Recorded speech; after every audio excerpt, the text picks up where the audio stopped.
right, it's December 20th. This is the Sherborn Zoning Board of Appeals. This is the continued hearing for Sherborn Village, 59 North Main Street. But before we get into the substance, we're going to talk a little about procedural timing and when we could have another hearing on this, assuming that we do not finish tonight, which seems likely.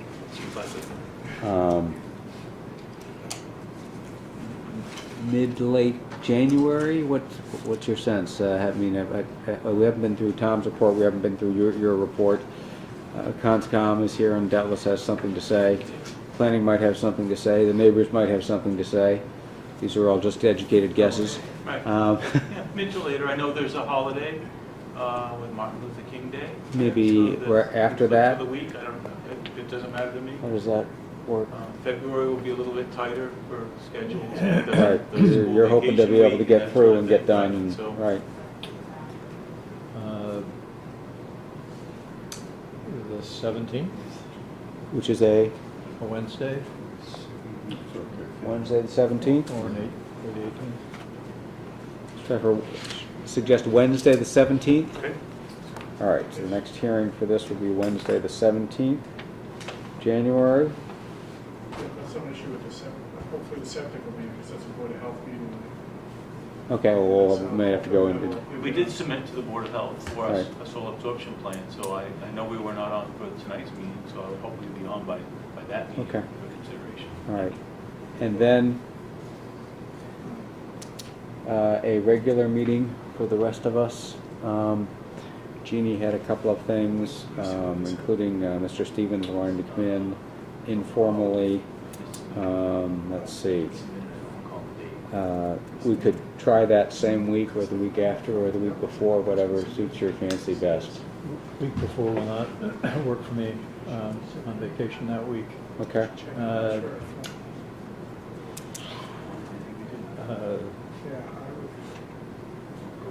Would the 22nd be possible?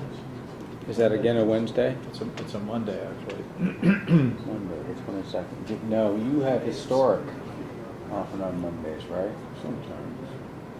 We don't have one scheduled yet. The 8th is scheduled.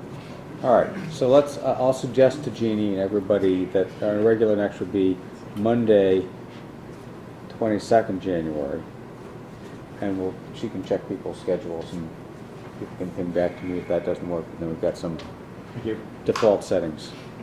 Great. Okay, that's awesome. All right. Turning back to 59 North Main Street. Is there anybody here from the petitioner who'd like to tell us anything? Is that going to pick me up? Okay. I think you're supposed to sit there. I'm supposed to sit there, okay? Mr. Gately's on his way. I did get a text. Good evening, Peter Bemis, Engineer and Design Consultants. Evening. We have submitted a revised set of documents to you. Our plan date, I believe, was the 27th.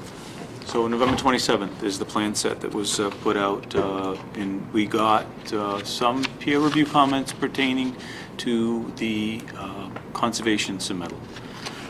So what I'd prefer to do is just respond to what was the zoning board submittal, if you will, because I have those comments here and just isolate on them. That was These are the ones our from letter November dated November 27th? 27th, right? And we can segue into the other Are matters. those, Mr. Houston, are those now outdated? He's been superseded by your December 18 filing? Report actually incorporates their responses and provides commentary on it. So All our right. report, most recent report is cumulative and hopefully it's what we should address. And you probably All I would got have was just a seen that. memo. I didn't see that at all yet. Aha. Yeah. They were somewhat separate. I'm sorry, cumulative within the zoning boards. Okay, okay. All right, well then, Peter, why don't you proceed as you suggest, but I'll Well, I was going to say I could invite identify people what to was speak up changed. if there are right? areas that are covered elsewhere or otherwise. So what I was, let me just see, because I have, You were planning to walk through your November 27th. I was intending to do that and just Okay. focus on those issues that I knew would be Okay. most pertinent. Right, okay. Okay. And having scanned it quickly myself, it looks like it's a pretty fast run. It is going to be. Got it. That's why I figured I could just flip Proceed. ahead. And I think that's gonna pick me up. It'd be Sure. better if I just stand here. So, Okay. we had met with conservation. We had intended to pull back our work limits so that we could establish where a lawn limit would be, where a meadow grass condition would be, and then where the woodland would be. So we had indicated where our tree line was located in our original application, and we had our erosion control barrier extending out to that point. Now we've pulled it back so that we would establish where lawn limits would be, and then where the meadow grasses could then take place. And we've had some conversations with conservation as to how we might better manage that, because if we never mow the meadow areas again, they're likely to become wooded areas, because over time, the trees dominate. So we had suggested possibly an annual mowing as one option, or potentially a two-time-a-year mowing, worst case. But we've left it up to them to give us some direction, and we've not convened again. But that is a zone that comes right basically through our work limits here. Those are the grass limits that we would have.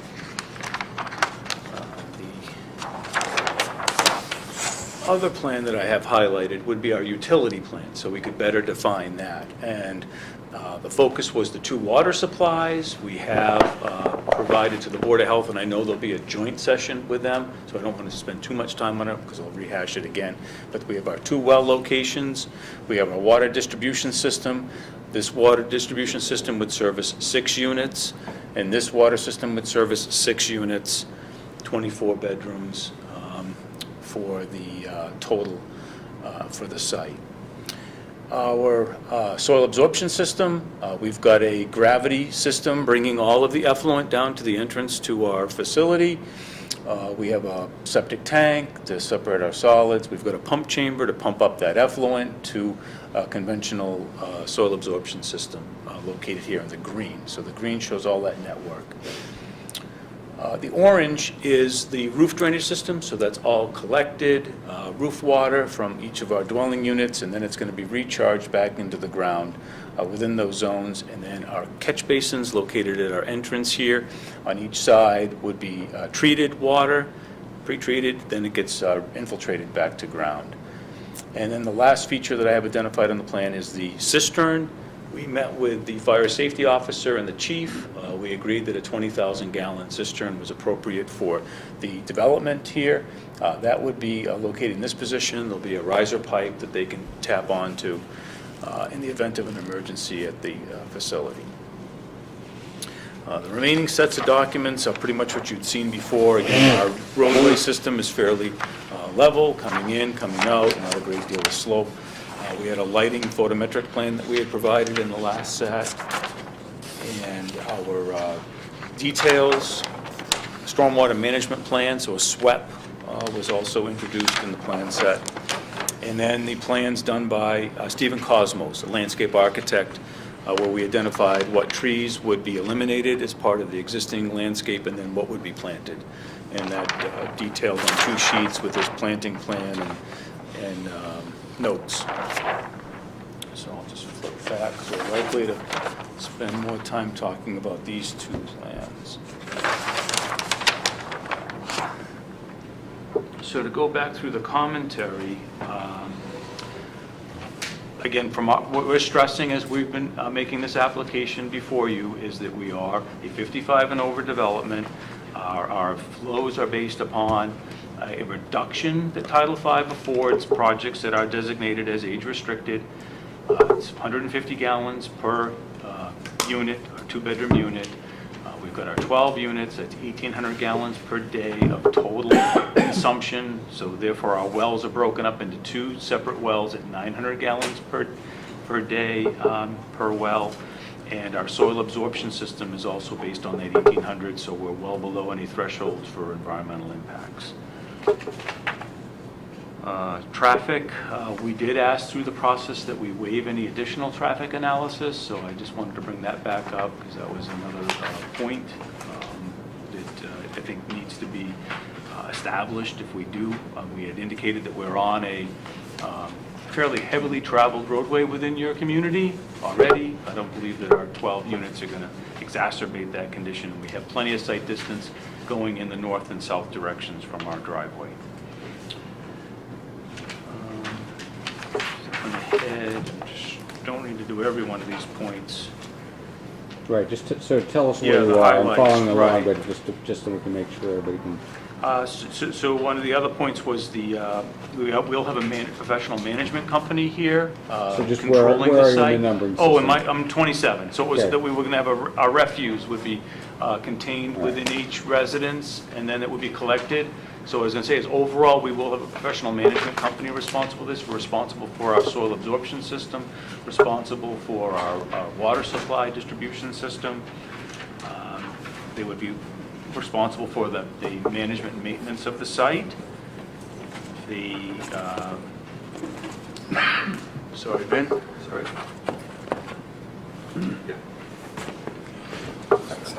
Good evening, Mr. Gates. Yeah, good evening. Welcome. Excuse me for being late. So again, having the professional management company present will give the community a lot more confidence and that the control is there for snow removal. I know one of the other aspects was that we have a very limited site plan. We acknowledge that we have a limited site area. We identified where the snow storage areas are located, and that at some point snow removal will be an integral part of our stormwater management plan because there's just not enough places on site to stockpile it. Could I just make one comment on the management company? I think in my submittal to the peer review comments, I submitted a management contract and a response that said that my company would be the property manager. We manage many properties, many units, and typically for at least a year after the last unit is sold, I've made it a practice of always property managing the property with no management fee, just to get the residents up and running. And because usually anything in the first year is just warranty items anyway. So we sort of make it a practice to stay involved in the project, and we're geared up with my staff and everything to be a full-service property manager. So that's the way we intend to handle the management. Okay. So then it would be access and circulation parking would kind of be the next topic that I would jump to. And in that, we did, oh, all right, 39 to 43. Got it? Okay. So in this, we don't have a sidewalk per se, but there is one that runs along North Main Street, which all of our residents would certainly have access to via our driveway and shoulder area, where we have a one-way travel flow around the property. You know, we feel as though that's more than enough surface area for the vehicles to enter and exit the site, and then for foot traffic to be able to travel along that edge of travelway. The department, again, when they originally made their comments, were not aware that we were doing this as a one-way driveway. They thought we were two-way, which then they thought that was very tight. But as a one-way driveway, we feel as though there's more than enough room here for the passage of emergency vehicles and for the tenants, or excuse me, the owners in the development. We do have a Cape Cod berm along our edge because we want to control stormwater, but that Cape Cod edge will allow cars to get up onto the gravel paved section that we've designated for our guest parking that might exceed the 2 spaces in front of our each residence on the site. In the section of grading, which is 4445, this site consists of sands and gravels. There are loamy sands as well, and sandy loams. But we anticipate using all the materials that are on site there. We will have an import. We will need import for our soil absorption system. We'll need import for our stormwater management systems because we'll have stones associated with those that have to be brought in. Those are processed stones, and we'll need processed gravels for our driveway. project is balanced in that we need to bring in these materials and then reuse the on-site materials. And all those materials that we have on site are suitable for reuse. The trees that are here, there are a few that will have to be cut down, and all of those materials would be hauled away by the trees vendor, and some items are chipped, some items would be tree lengths, and they would be able to Why cut don't you walk us those. through in the new landscape plan, which trees made it and which didn't? I know that Sure, there were some yeah. efforts to keep some, and Right. Well, we had been hugging a couple of trees right along, and Stephen came in and just said, look, you can't do it. So I trust Steve Cosmo. So we're actually creating a new boulevard, if you will, of trees coming in off the street, because there are street trees here. So those are shown in the gray. There's a 36-inch maple here, 24-inch maple, 24-inch maple, 24-inch maple, those street trees. Those are all protected. This one on the corner of our property is protected. The couple that were here around the old home that was there, those are just not going to be able to be retained. And we had, again, sought to do that, but we Right. felt as though they were at the end of life cycle, and it made more sense to come in and remove them and then plant a new tree in its place.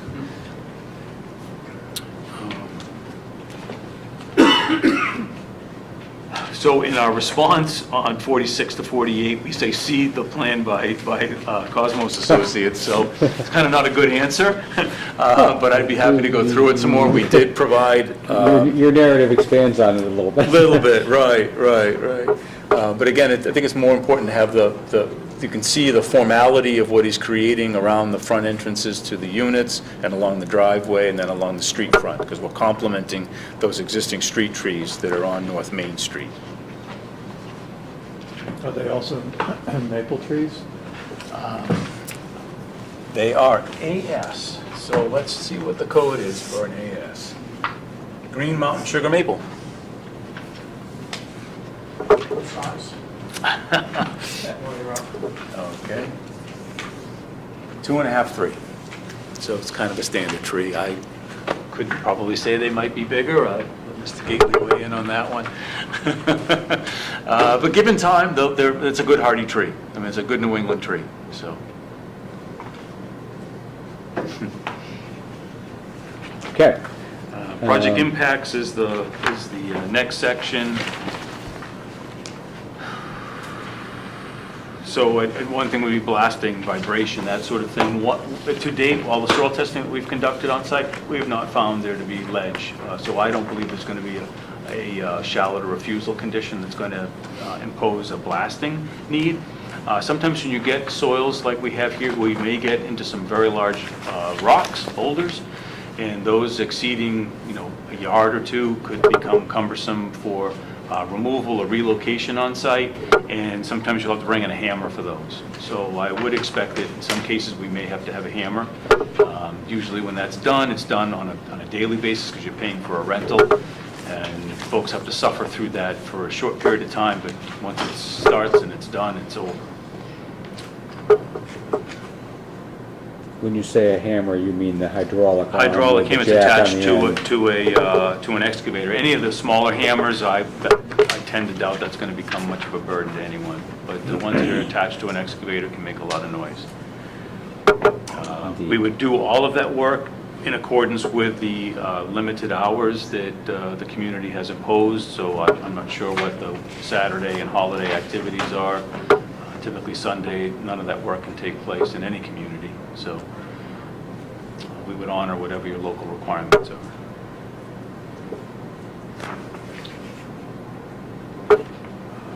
We do have a stormwater management plan. Again, it was introduced in the set that has edicts on it, the contractor's responsibilities, owner's responsibilities, who the contacts are, and how we are to act when we have a storm event.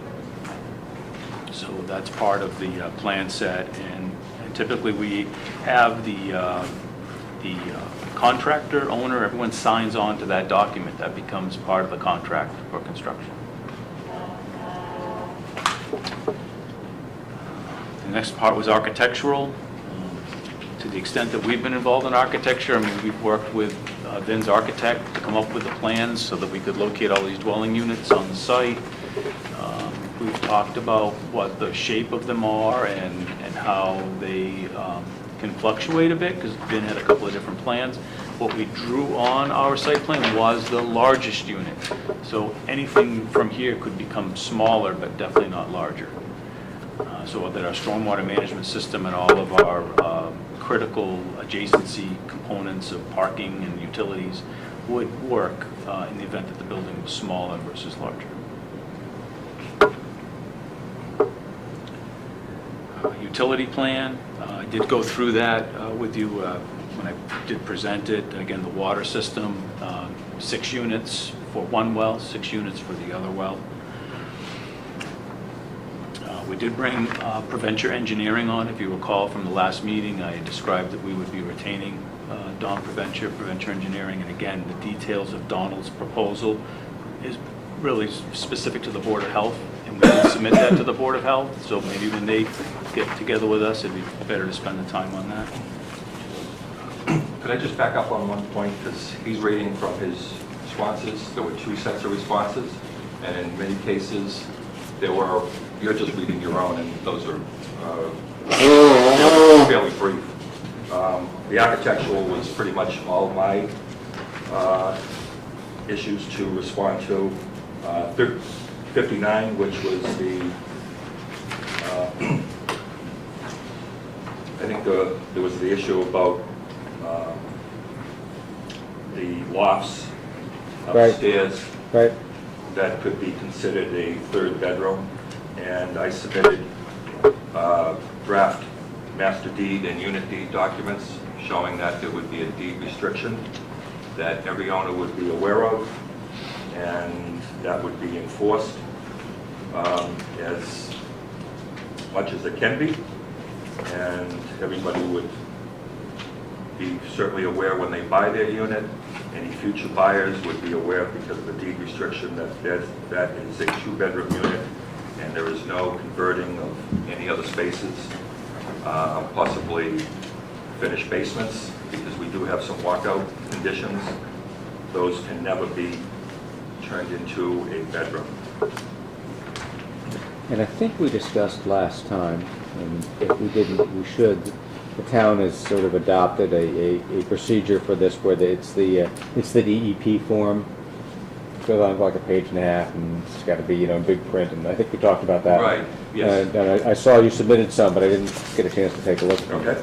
But we have a process for that, and that sounds like the right way to do it. Right. Okay. Also in 60, there was peer review comment about all the exterior finishes. We use what I think is very high-grade materials. All of the exterior materials will be either cement board or composite, like PVC, an AZEK product for the trim. We use hardy plank or Certainty for all of our siding, and the siding in this case would be vertical clapboard, and then there's some shingle siding as well. And we do that for because we're very sensitive to the condominium fees, as the owners will be too. And our experience with using the cement board product now for probably 15 years is that it holds paint, and it doesn't move, doesn't dry, doesn't expand and contract to differences in temperature like a wood product would. And I think it's a very high quality product, and over time the owners will appreciate it. If they don't initially, they'll appreciate it, because we'll have very little work, repairs to do, or even painting to do on the exterior. Also, we'll have some decks, and those will also have composite materials, PVC. We use AZEK and Trex, products like that. And there was a question about the height of the buildings, which we will, the height of the buildings will be no more than 35 feet, which I believe is the maximum here in Sherborn. Okay. For the architects. So that went back a section to that was up to 61, and then I just had talked to you about the utilities, which was 62 to 64. Utilities on storm drains, which is 65 to Nope, that's it, to 67. So our stormwater management system relies on a Cultec unit.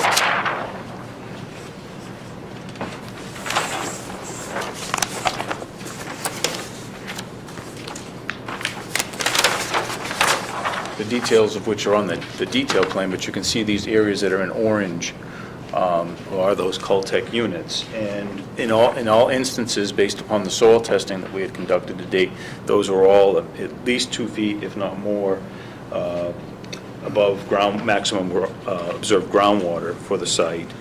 We did provide the test pit logs in I believe our Board of Health submission, which I believe we completed. I'm going to have to verify that. And Hang on for a second. Yes, sir. There's this uncertainty to date, the peer reviewers, correspondence, and whatever is available online from you, and from what I can tell from the Board of Health, the issue of soil logs with the stormwater or even well test, all that kind of basic data, nobody seems to have that from the town. And it's holding up, for example, the stormwater management review that we have to do as part of the Conservation Commission is being held up by the fact that major data input cannot be confirmed or checked. Everything looks fine except without that data. Right. We can't. So who has that? And we'll data? make, it was on that, the Board of Health plan, and that's why I think it went into distribution, but if they don't, we'll get it to conservation. Has no sense that anything was submitted to the Board of Health on the subject, as in their last letter as of 2 days ago. Right. That there's nothing that's submitted on the septic, and none of these logs have been submitted. And so therefore, it's been an issue for several months now in terms of that. So I just want to, not to seem too pushy, but on the other hand, I'd like to move it along. And we'll get you those logs. Having that stuff is Yeah. because it creates uncertainty about everything, if there are any problems. Okay. So the specific thing we're looking for is the boring logs, and what else? Well, if you look at the PSC letter of December 18th, they're Right. talking about items number 22 and 23, which have been outstanding issues for several months. Speak to that yourself, but I mean, I'm just quoting that letter as I read it today, and it's sort of. We just got the letter today too, so Right, right, you know, right, from right. my end, No, but that letter- I will those respond issues- it. But that request for that information has been around for several months. Okay, so I'm just trying to capture what we're looking for here, and what we're looking for here is set forth in 22 and 23 of the PSC letter. Please. Yeah. I think the core issue that we have been concerned with since the start of the project, I think unfortunately we haven't made as much progress as I would have liked to resolve those core issues. The issues of the feasibility of the stormwater system, the interplay between the wells, the stormwater system, the septic system, there's really not been much progress. With respect to the soil logs / stormwater management system, it is very clear in the stormwater manual, it's very clear that the site is subject to that. You need 3 test holes in each infiltration facility. Yeah, they're really close to what the Conservation Commission might think of allowing a slight reduction of that, but right now we don't have any test holes. It's not that they're not finished, but there's no evidence that they've been taken on the plans anyway. There are several test holes taken for the septic system, but you need to coordinate the exact location of your test holes with the test holes in the infiltration facility. Right now, we've got all of these infiltration facilities set about 2 feet above seasonal high groundwater. But that seasonal high groundwater, the source of that elevation is entirely undocumented. It would be a remarkable coincidence if every one of these facilities ended up being exactly 2 feet above seasonal high groundwater. So, you know, the system, the stormwater management system looks fine, you know, it's properly laid out, but the entire feasibility of it is dependent upon the hydraulic conductivity, how quickly the water can get into the ground, and then keeping it a minimum of 2 feet above seasonal high groundwater. And if you're less than 4 feet above it, you gotta do a mounding analysis, Right. which may reduce that. So what exactly do you need from these guys to answer that question? We need logs of test pits, normally 3 per facility. And those logs have to have the standard soil classifications, and they need to identify the elevation of seasonal high groundwater both by direct observation and by modeling. So All right, and we if need so- a whole bunch of test pits, and until we get them, we have no idea whether the stormwater management system is feasible.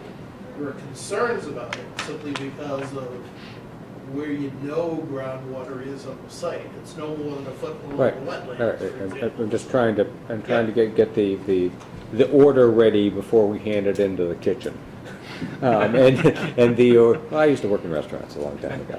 As did I. Exactly. So if we handed in an order that said, get 22 and 23 on page 11 of your December 18th report, they could turn to their stormwater people and say, get that on this fellow's desk. And they'd know, and anybody who knew what they were doing would be able to read that and understand it. Okay. So today's, sorry? You might, I don't know whether, I can't remember whether 22 and 23 also cover the fact that not only is it the data, but also the mounting analysis, Yeah, as if needed. That's part 2. It's I'm not sure what's in the 22. definitely going to be needed on most of the systems, because the threshold is, when you're done, there's got to be a 2-foot separation, but if it's within 4 feet, you got to do the mounding analysis to make sure you're not So- closing in on that. So The information request in 22 and 23, is that stuff that exists today or analysis that has to be done?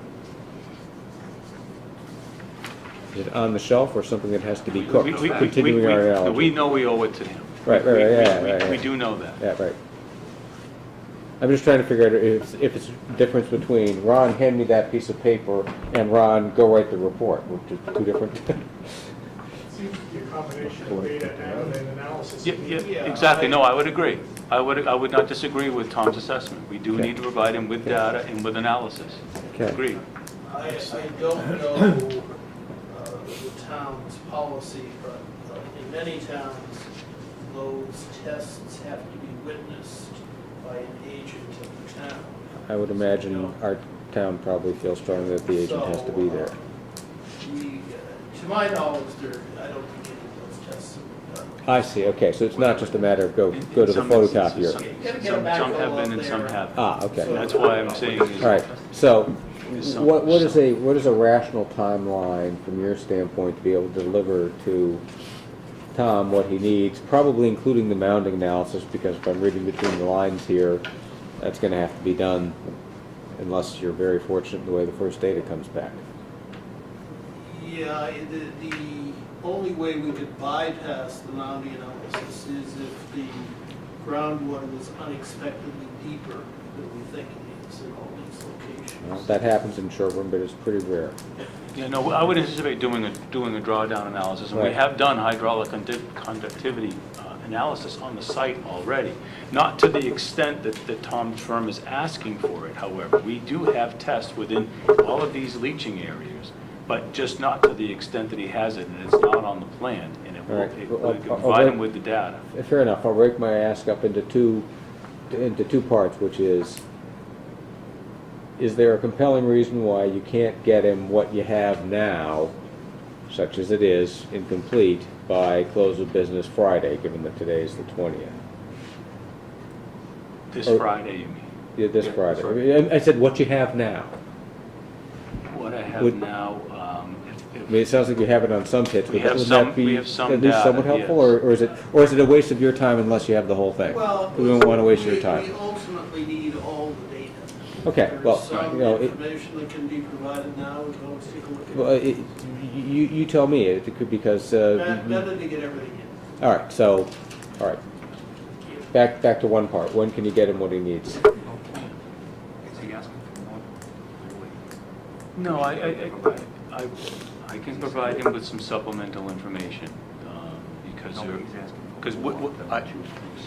I know, but we've not done this whole row. I mean, the geometry of what our leaching area ended up being versus what we had anticipated when we started was going to be more, in a truncated area, we had to elongate it. So I don't have one, in every one of these chambers, I don't have 3 tests. Frankly, if I did 3 tests in that, I would have no more virgin soil within that leaching area. So I would be of the opinion that there's too much testing that you do sometimes, because we do enough to verify soil conditions. So in my opinion, and from the professional engineer in my office's opinion, when we looked at this, we were confident that we had done enough field analysis of the site to be confident that we had a good basis for our design. I can provide that to Tom right away.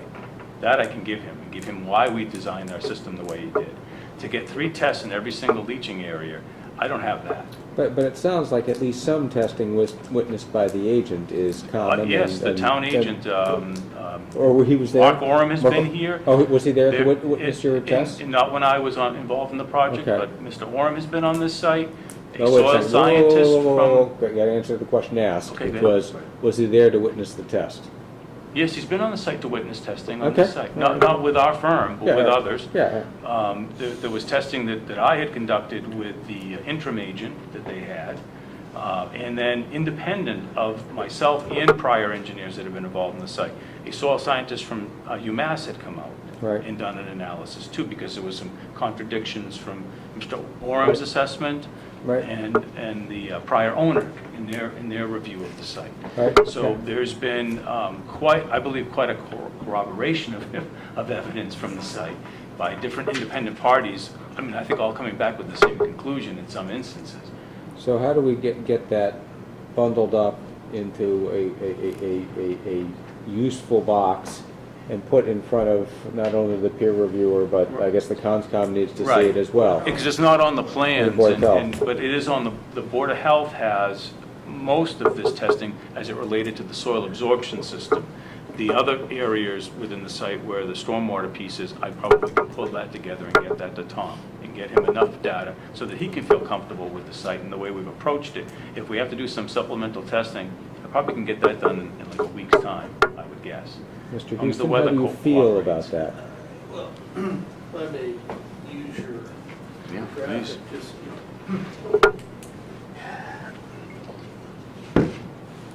Peter is correct. If you do 3 holes per infiltration facility, it's going to be fairly disturbing, but if there's another protocol being suggested, it would be good to state tonight specifically what is being asked for in terms of the number and location of test holes.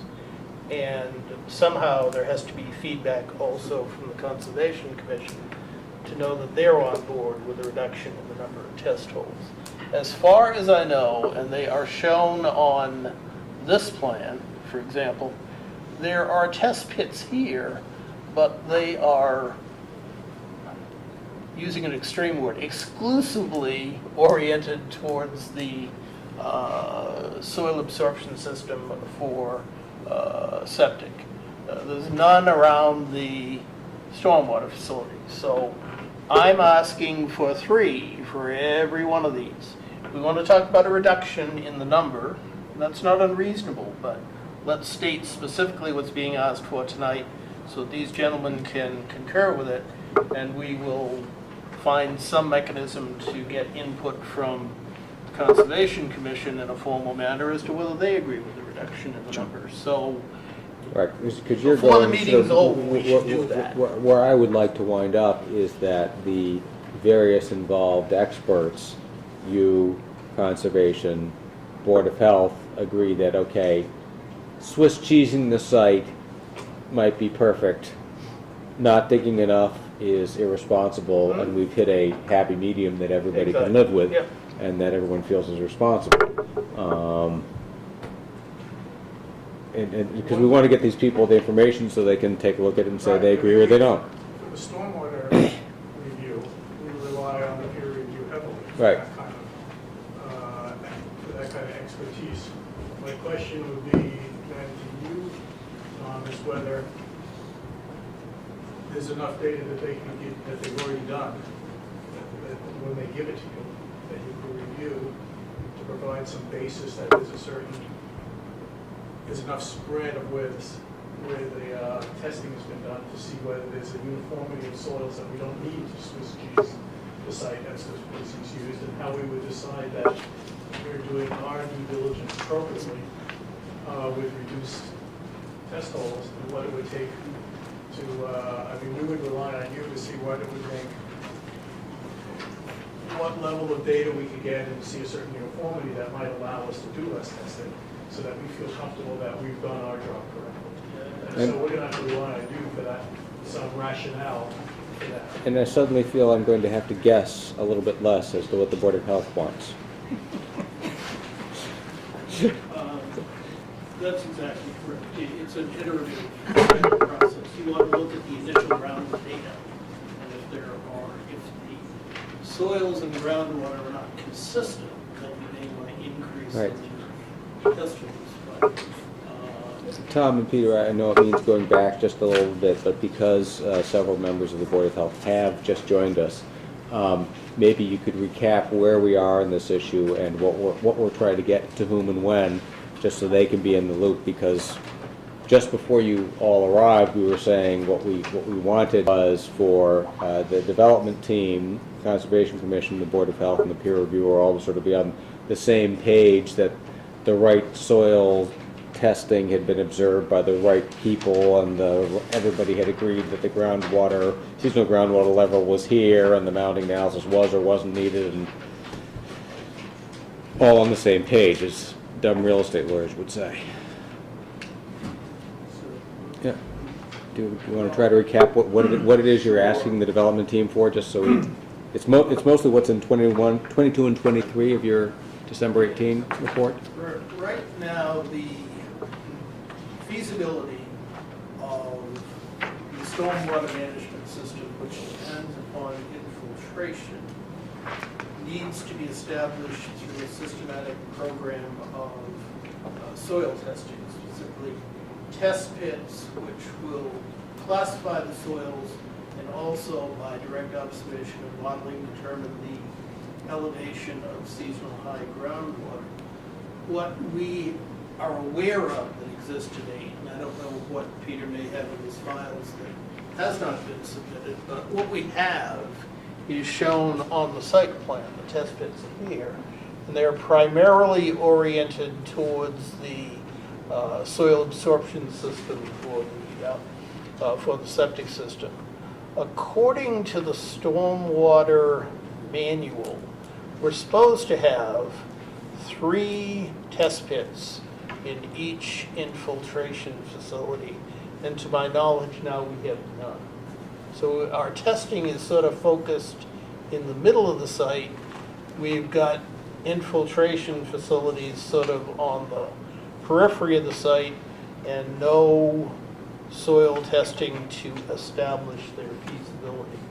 I can tell you from looking at the plans, just about every one of these is labeled as being just about exactly 2 feet above seasonal high groundwater. I don't know, we haven't been able to identify the source that allowed the engineer to determine where seasonal high groundwater was underneath each of those facilities. But it would be, I think, remarkable if it ended up exactly 2 feet below the bottom of each facility. So the whole feasibility of infiltration, the entire stormwater management system is infiltration. The feasibility is predicated upon substantiating the elevation of seasonal high groundwater and the hydraulic conductivity of the soils, and you need test pits. Maybe not 3 in every one of these, because a lot of them are close together, but we need more than we have now, and the only information that I have as to test pits and what's shown on the plan, they're clustered in the middle of the site. Well, what's a rational protocol, given how close these facilities are to each other? Is 1 per facility, so you're sort of hitting each spot? Well, Peter, do you have a suggestion? Well, I mean, we do, like I said, we do have some data from these different points. As I was saying to you, to do 3 in every one of these was just not practical from my perspective, and that was what I was challenging. I'm just saying it doesn't make sense to me. Right. From my perspective. And what we did is we did have test pits, and we used a net analysis, if you will. We took that test pit, we plotted where it was in its profile to determine what the groundwater table was for the site, and that's how we determined whether we were going to meet or exceed our 2-foot offset to groundwater. So, you know, we were relying on test pits that we had in these regions, because we have tested around the perimeter, as well as those tests that were done with the Board of Health and those various parties that came out. Because as I said to you, there was an agent for the prior owner that came out. We were involved in testing that was done by Ethan Mascup. He was the agent at the time of the review that we were involved in for 3 separate house lots. So that testing is of record and on file with the health department. Okay. So, Go ahead. my question is, I still don't understand what additional testing you think you can do and will provide.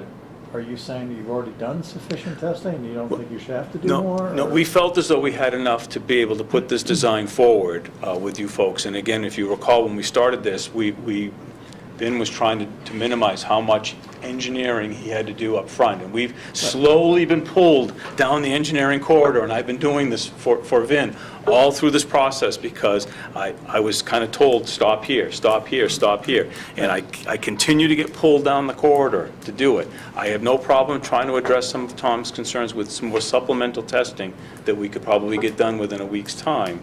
But the testing that we've done to date, I'm very comfortable with what we've put forward to you tonight to substantiate that. But it Okay. does not meet the protocol that Tom was referencing. Right. And if I'm hearing you correctly, Tom, and I want to speak for you, it sounds like you're saying you're not as confident to see as you'd like to see more. And Darrell Beardsley, you were raising your hand since you're the chair of the Board of Health.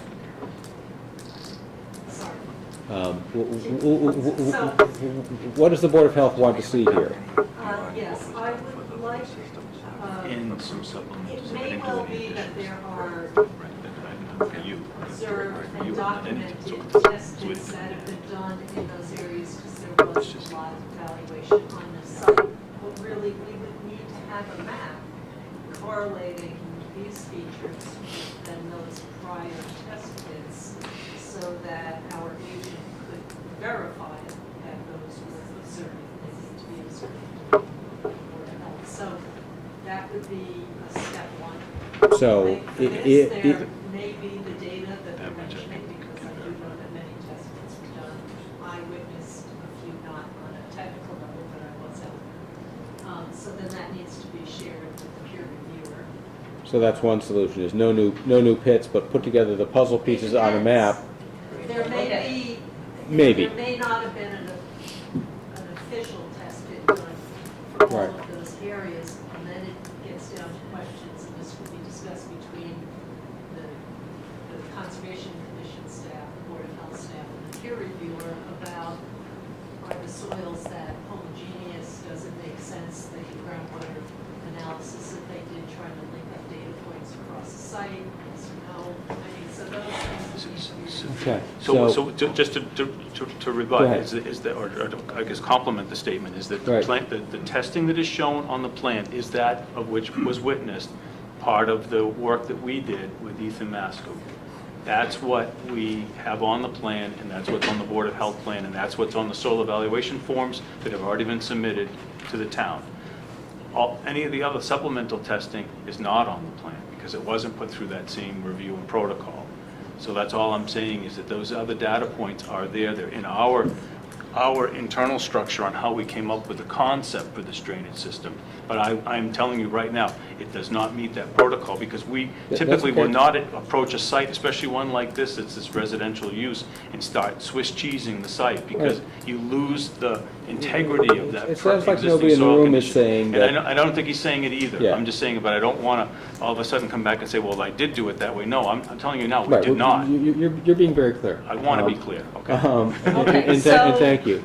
Then I would say, so you, said then that all of the test pits that were observed are on here, and they're these rectangles? Yes, that because are- they're on the same, if you took the Okay. 3 lots that we had done independently, All right. that's where they fall. So They unless fall in a it's- weird geometry, because it's like, well, why did you test like this? Well, because it was 3 lots. Different lot, different layout, of It course. didn't look like this. It's different design, of course, of course. I Okay, so understand. I'm not seeing any of those in any of these Right. orange areas? Correct, because the house lots did not form in those areas, and there would have been other... Right, you didn't know yet yeah, where you would be. exactly. Then I would think there has to be some confirmation, certainly of soil types, because we often see that soil is not homogeneous across an entire site. So- I don't know, peer reviewer, Well, I mean, to bring different thoughts together here, they're before this board under a comprehensive permit process. The level of information that's required for that is less than the level required for final design. Both the Board of Health and the Conservation Commission at some point have to get to a final design level of detail. So we definitely don't have that. Right now, Peter, I guess, has, but hasn't shared with us, some test data that would lead us to become comfortable with the fact that the stormwater system is feasible. Right now, I don't have that level of comfort. And I wouldn't want to recommend that this board approve a plan if we just don't know if the Right, stormwater right, management system is feasible. Peter's goal, much as he loves coming before us, is probably not to keep coming before us indefinitely, but rather to Oh, I finish want up, to get his fulfill your program built. obligations, right. But again, you have to note, like Tom said, I'm glad you brought it up, Tom, and it wasn't me, that the level of detail here, it has been a corridor, and it's gotten longer and longer and longer. I thought it was going to be here, and I've had to go much further down the Okay. corridor than I had expected. And I'll continue to go down as much as I have to get this done. Go ahead. So on the upside, I would say for septic system evaluation, there are requirements that there are 3 test pits in the area where the septic is. I'm just using this as an example, but there are times when we accept 2 test pits, either because of they are finding soils consistent across the site and they've done a bunch of testing and 2 happen to end up with septic systems. To minimize disruption. Right. you know, Right. naturally causing soil. So there are times when we reduce that required number. And I don't know if there's something comparable since we don't deal with the stormwater infiltration at Board of Health, but I just throw it out that maybe that's a possibility. But then, okay, so maybe there don't need to be 3 in every one that's up for some sort of debate or analysis. And then the other point though is the Board of Health has never, that I know of, accepted the reins of our operation, Ellen, but accepted data that it didn't observe. So that could be something that would be very different to take data that wasn't observed by the agent. Okay, There and- are and- and- interpretive things and there's discussion that goes on out in the field sometimes. Sometimes there's immediate agreement and sometimes there's some. It sounds like the data you have is a mix of observed by the agent and not observed by the agent and can't tell. Right. Okay. And this work that was done by an independent third party. Right, that wasn't meant to be no. argumentative or Okay. blaming anybody, just describing the facts. The one thing is that 100% of the data has to be by a licensed soil evaluator. That's not. But it sounds like Yeah. everyone's in agreement on In the that. case, I would think that all the testing to date has been by a soil evaluator of some sort on site in those Right. times. Can we decide tonight, for purposes of making it the highest, maximizing the likelihood that the peer reviewer and the conscom are going to be comfortable that the right number of test pits were put in place to make sure that the stormwater system works properly and fairly and safely? Is it possible to come up with a number of additional test pits out in that orange area that we need? Is it 1? Is it 5? Is it 50? Is it none? Work with me here. Well, I'll say something that I feel like which maybe would do us all a favor of, you talk about the date, it would be nice if you could, maybe it delays the process, if you could compile in a straightforward report, the test pit data that you think has been witnessed by an agent, and all the test pit data that you have that was not witnessed by a town official, and where those are, and that maybe by looking at that data, because we need something that's witnessed for the stormwater, and nothing is there now, but maybe, even though it might, which is like, putting that all together might allow the peer reviewer to look at some assessment and say, see what differences come across the soils, and then maybe could assess what might be a reasonable plan of how many test pits we will need to have done that are witnessed for the stormwater system. It seems to me that there's no doubt that we're going to need, we will need some new test pits, some new soil testing to see what the soil is that's witnessed by the town. And we don't do this kind of permitting without having something witnessed in the area of the sediment, of the stormwater.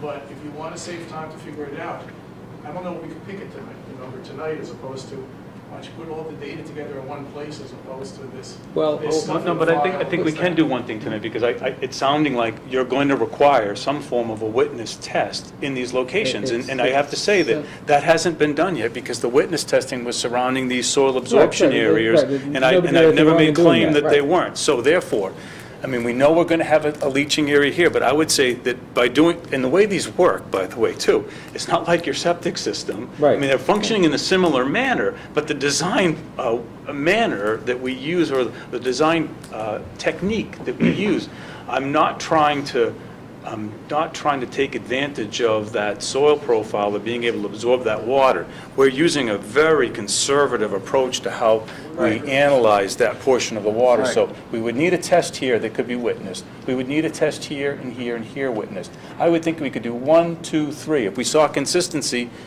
why would I have to continue to keep digging holes? 1, 2, 3, 4, 5, essentially? Yeah, or 6, you know, Would that make sense? and do the perimeter. Now, and I'm going to tell you that, because based upon the soil testing we've already done, that we found consistency across this site. It's very homogeneous here, and I do think you'll find that you're not going to see a variation through that zone. I'm pretty comfortable with that. And that will bring us to at least the level. For stormwater, no, I'm not saying for a soil absorption system, but for stormwater, I would say that you're going to find it's very homogeneous. All right, Sorry, Tom. well, let's find out. Yeah, no, that's- I'm Let's telling please you, do we that, have to because do that, we're we'll do just it. closing in, we want to get it done. Right. If we wait to compile the data first, it'll just delay things. You're going to want it witnessed. Yes, sir, you Well, can. there- I don't have an opinion about how many holes there should be. Oh, yeah, you should probably. I don't have any opinion about how many holes there should be, but since this borders our property, could you give us some feeling for what the worst-case scenario is? Suppose you get it completely wrong. What happens? Mr. Peer Reviewer, maybe you could, It's right to the right of or those. do you want that? I don't, Okay, I'm just saying, Peter can North correct. Main Street, I believe you have some sections that are probably all got drainage on them, but if you went off of North Main, and I'm trying to think of the name of the next road here, sorry. Hunting. Well, Coolidge, thank you. That's all country drainage. So when it comes off of that surface area, well, for most of it's probably country drainage, but with our roadway system here, what we're doing is we're taking it and we're directing it all to this treatment system here. And we're going to treat it, and then we're going to put it back into the ground. Now, if I was using my country drainage scenario, I would just be letting it go off to the shoulder and come down. In most instances, you probably wouldn't see that stormwater unless there's really peak heavy storm events, typically in the summertime, or sometimes when there's frozen ground in the wintertime. You're going to get those where they're going to sheet and just continue to flow off to the street. In this case, we're going to have a closed system. We're going to pick it up, we're going to treat it before it goes in, and we're going to put it into the ground. And the ground's going to absorb that water, and there's chambers in there that are going to hold that water. And if it exceeds the capacity of the ground to hold that water or absorb that water, it's going to go back up the pipe. And it's going to come back to that paved surface area, and then it's going to find its lowest point to continue to flow. And in this case, it's going to flow back to North Main Street and go into the closed drainage system that's there, wherever it goes. These roof drainage areas, in your typical home, it's just coming off the roof. Those you have roof drains, drops at the corner of your foundation, absorbs into the ground. In our case, we're picking it all up from those roof drains, but we're not letting it just fall on the ground. We're taking it and we're infiltrating it back into the ground, hopefully more efficiently, and we're having it absorbed within the ground area there. And in our instance, we're trying to have it recharged so it'll go back into that ecosystem that we're developing our property in. So we have a net balance in our stormwater that we're taking 100% of it and putting it back into the ground. Do they all feed into that box at the bottom, the infiltration? All of the roofs will collect and come into these chambers. And we designed those based on a 100-year storm event. That's the other analysis here that's happening in the way we looked at this. So we're not only looking at this for the lower frequency storm events, we're looking at the very high frequency storm events as well. So that's it in a nutshell, is that in most instances when you have residential development, you don't do any of this. And sometimes when you have the newer projects, when you have a notice of intent with the Conservation Commission, we try to take that water and put it back into the ground because we want to get a permit from them. So we always try to have some sort of stormwater management plan as part of our package.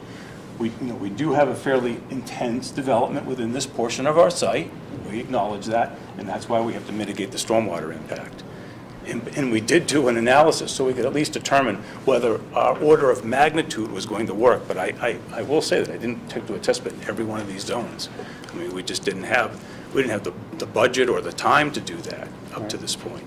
All right, so Mr. Peer Reviewer, Mr. Chairman of the Conservation Commission, if there are 6 additional witnessed by the agent pits and logs done, you think that will give you, is that, nothing's certain in life, but is that likely to give you the data you need to be able to make some conclusions here? I guess I would suggest one, I wasn't tracking the number of people who's recommending, but let's see. To Tom's firm coming out with us to do this witnessing, because I'm not applying to the Board of Health for a permit or a fee to do the testing. Would that be, I mean, it would seem to me that it would be good to have the peer review engineer reviewing this. From the CONSCOM standpoint, who do you care sees it? I guess I'm trying to think of who's done it in the past. What happened with Fields? I'm trying to think of who's monitored. Because we don't do a lot of this. Right, sure, of course not. In terms of whether. If there's a cost-effective way to do it that will sell. I think it's been top agent who's monitored all the work, including. Ordinarily, if people are doing, there are times when property owners do exploratory work and it's not observed by the agent, but it's recognized that that's just because they're trying to get their heads around how might the property be used, if it's usable. It's unfortunate that for something that there had been the test pits done for the septic for the prior 3 single-family homes that were going to go there. So there was some reasonable understanding of the site. So it was a missed opportunity to not just invite the health agent out, to observe any other test pits that were done. So it's water under the bridge right now, but that would have been the way that it's ordinarily done, and it's much more efficient, and then we don't have this, well, but we already did it, and take the Right. But my time machine's broken, so we gotta. But yes, so the agent would typically go out and observe when it does Well, that is all the time. agent going to be So- available to go out and observe this Are you within the time? available to go out and So observe? when is this? We don't know yet. Oh, okay. But in theory, books for this weekend or early next week? Yeah. Like Monday? well, the agent wide said, open. hold on, our agent though is a part-time agent, has a full-time job Right. elsewhere, so it has to have some Okay. pre-planning, they just can't name a day. From this board's standpoint, if the stormwater management test pits, not the septic system test pits, are witnessed by somebody satisfactory to CONSCOM and our peer reviewer, I think we're happy. We're not trying to make Right, well, things. we would use I think we would want to use the health agent to do that. Okay.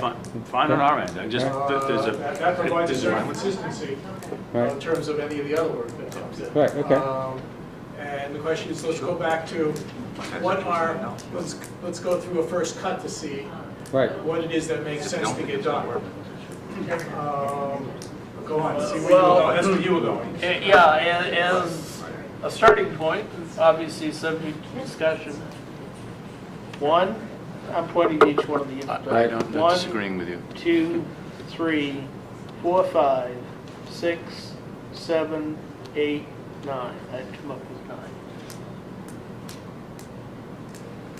If you have a test pit that's in very close proximity that's been witnessed, that's fine too. But Oh, yeah, we do have some test pits in these areas, so I'll get them plotted and we can make the decision when we're there. If you don't see consistency, when the agent's there that's doing the inspection does not see consistency with the prior results, by all means, I'll do another test I pit. think you said you started or were using a groundwater contour map. We have a contour If you map. have that, that would be great to see. Yep. So All right. we can draft provide that. basically 9. it'll be Okay. 9. So- 9 holes. Wait, yes, we have a couple of things. Yes. One is, ordinarily, there's a fee. You do have to, the town has to spend money to send an agent out to do this work. So I hope that there's some sort of compensation for that. What is the fee for sending the agent out? 300 for 3 test pits. 300 for 3 Wow. test pits. And how long does each test pit, if they do 9 holes, is that like 1 day? It's gonna be a Yes, long it day. depends on how It's fast. long, We okay. can get it done. It depends on whether they have an excavator, a backhoe, Right, a guy that knows how to dig the hole right. safely and efficiently versus, slow motions. Well, every now and then that happens. 300 for 3, so 300 for 3 would be 900. The land is clear to get through. 900 for 9. Please. 300 for 3 would be 900 for 9, if I'm, I mean, the other, I don't know, we've never had this before, but so maybe we could do, right, either just straight hourly rate, but there is some prep time and some follow-up time that would be, I think, as a our board would ask your board to do it at cost, but not a loss. They're trying to accommodate us, we're trying to accommodate, everyone's trying to accommodate everyone else here. So, yeah. And then the other thing I was just thinking is a possible suggestion, if they could pull together the data that they took that wasn't observed, map it to the locations, and then allow the peer reviewer and Concom to pick where they want to go test, potentially, to confirm the data or not, kind of Does that give you thing. too much heartburn on timing? I That just was would the rather, timing problem. I know what Tom is ultimately the peer review engineer here, and he identified the 9 locations. I'll just do the 9 locations. I'm good with that. Tom, will you be good with that? Yeah. All right. And we, and again, in many instances, it's going to corroborate what we've already done. So I think it would be clear, once we start digging, we'll know, and you'll see it. Do you need any more, then moving on to to what extent does there need to be any more coordination with any more work on the septic? Or whether enough data's been monitored for the septic review, or whether you need to do any more testing for that would be monitored at the same time? I would ask that. I mean, like I said, we have submitted the plan, so. Basically, Okay. they said they've submitted a plan to you. Right, Yeah. and I think it had deficiencies Ellen's going to get. Okay, Just so review it and we'll ask that question through our board, over to your board, which is, since we're here and on the subject, if there's anything in the plan that they gave you that you wish to see more or different, digging, testing, looking at the soils and the like, tonight's probably a good time to hash that out. Right now, and we'll be right back in. Awesome, that would be great, we appreciate it. So I'm sure you would like to move ahead. Yeah, no, we were hopeful to have that, especially because of the next meeting. That's what I was Oh, hoping would have happened, so I'm thankful that you got a review in. We appreciate everybody's cooperation.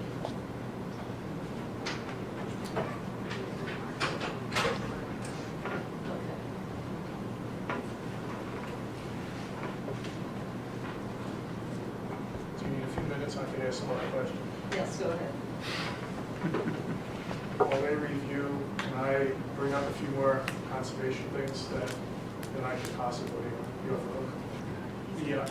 I assume are you coming to the next meeting of the Conservation Commission on January 4th? We continued our hearing to January 4th. We can address Sure, I maybe think some we of could do these that. things here and what you have done, and maybe some of the mitigation landscape stuff that was brought up.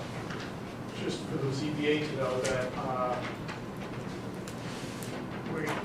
and the other thing, the question is, I you going to revise your waiver request to the ZBA with regard to the local regs? Because we talked about that at the end, we would recommend that no waivers are needed. It's permissible without it, but we wouldn't want to have any of them waived in case changes come up or other things come up. So that our position that we've said several times is that we would not recommend the granting of any waivers. But at this point, the project, unless there's some significant changes that comes out of septic or stormwater, at this point, it Shouldn't looks need like it. the project is Right. permittable without the waivers. Right, it seemed So like we were getting to the same place. Are you going to resubmit the Yeah. letter, or do we have to live with that existing letter and write up that where we recommend no waivers? Right. You know, I think we would update our letter as we, because we've kind of been doing this, and now as we start to get to the Fine. connecting point. That we will hold back, but just so you know, at this point, we would not recommend any waivers nor an Okay. outpoint. Seems to But we're be- hoping to hear Uh, a happy turn of events from both of you. Okay, moving on to the, two little things here. So we'll talk about so we're on the discussion about some of the landscaping mitigation and restoration work. That's in the jurisdiction of the Conservation Commission. We're close there, we just have little adjustments and refinements to work on. One thing of just, that you brought up about whether you're breaking up things, is all the rubble for the barn. I don't know what you're doing about that. I mean, it's part of our request as to how you're gonna restore that area where there's all that rubble from the old barn foundation. What is it that you're planning to do in terms of moving that, getting that out of there, or what? As I had said to you before, I mean, we can take two approaches, and I just said, you know, let Mother heal herself, you know, get it out of there and see what comes back, because all that seed bank and soil material is there. If we take that, we pull that back out and we use some of those on-site materials, I think the prevalent thing would be goldenrod. All that rubble is clearly being removed. Oh, definitely removed out, yes. But then I said to you that we could put back the existing soil bank that's there and just let it come back with a natural Okay. I just meadow. want to make sure it's all clearly, Yeah. wasn't so clearly stated anywhere that it's clearly moving all of that stuff off-site, and then we could discuss it at a conservation meeting, the fact of what, because we've already made some suggestions in the memo about what's a possible restoration of that area might be more than just leaving it as is, but okay, that's all. And either in your order of conditions or in your recommendation to us, we can cover what happens so that it's all very clear and documented. Exactly. But it sounds like they want to do the right Our things. conditions will lay out exactly what they Okay, need to do, great. and it's part of it. And you'll see in the memo there that we wanted the stormwater pollution prevention plan and the O&M plan to be pulled out as separate documents, not just left on the plan. Oh, okay, Because you want a we want to reportable pull that, document. And they need to be revised as per the peer review and other comments we've had. Because there are also documents that have to be signed on by the new owners, and they should be separate standalone documents with all the comments that have been made. But we'll go over that that's part of our process for getting a permit from us. Other than that and all this, and I guess you do have an issue of applying, you have to clean up the wetlands delineation issue. The fact that you didn't do in the, Okay, I have a letter that I did submit, and if I can, I'd like to hand it to you this evening. Otherwise, I told Valerie I would slip it under the you door. don't have to do it there. I don't Okay, think- that's I don't fine. take stuff there, but you guys have to. I'll work it out with her. It's not like service of process, he can't hand it to you. Yeah, that's okay. Right. Just sliding under the door is just as efficient. It's all right, it's all right. But yeah, obviously an opportunity was missed there to redo that, but hopefully we'll have to figure that I out. think at it's the next still meeting. correctable, and I'd like to talk to you about it at the next Well, meeting. you'll have Thank to you. go over that. Okay. And that was in the peer review. Okay, on that note, and you'll see other comments in the memo of today about that you've reacted to the meeting about whether we pull back a little over lawn and some other kind of things there, but that, I don't think it's worth discussing here as opposed to our permit. Peter, do you have this? This is I the- did get it today, Yeah, and I just got it today. did pull back, so I guess. That'll be a topic for our discussion. All right, I don't think I'll we need see to you- do that I'll here. see you then, and we'll I'll talk let the about it other, again. Okay, I guess as a resident, I'm still curious what you're doing about the traffic studies, but I'll leave that alone. Okay. For now. Back to a question for the Board of Health, if you'll indulge us. Since we're talking about additional test pits, if any, and looking at the holes that were there and the data that we were given, how do you feel about the data you were given so far on the plan? Should I? Please, stand? please, yes, please, come on up here.